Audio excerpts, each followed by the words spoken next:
Meski tidak dalam jumlah besar, sejumlah mahasiswa yang prihatin terhadap dugaan kasus pelecehan seksual oleh seorang guru besar kepada mahasiswi menggelar aksi.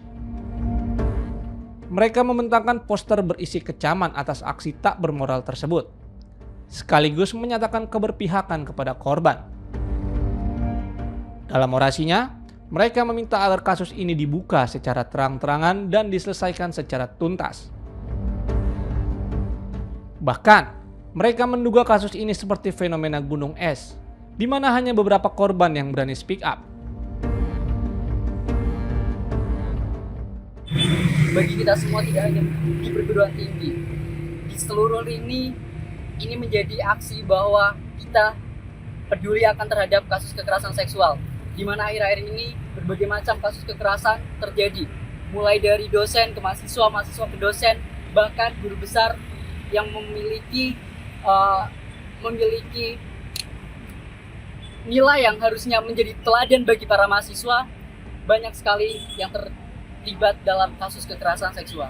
Artinya di Unsud sendiri ada kasusnya gitu ya sekarang?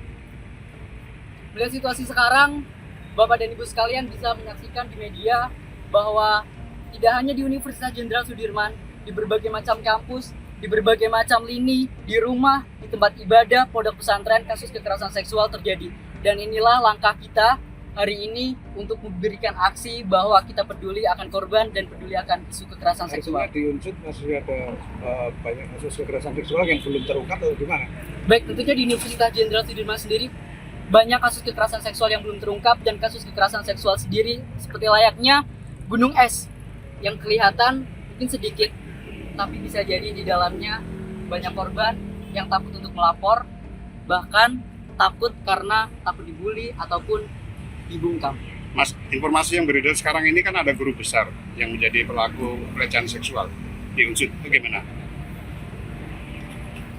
Baik, terkait dengan kasus yang sedang marak terjadi, ini adalah dugaan yang masih dalam tahap proses penyelidikan oleh Satgas, oleh universitas. Jadi bisa ditunggu nanti bagaimana pada akhirnya universitas akan menindak terduga pelaku kekerasan seksual.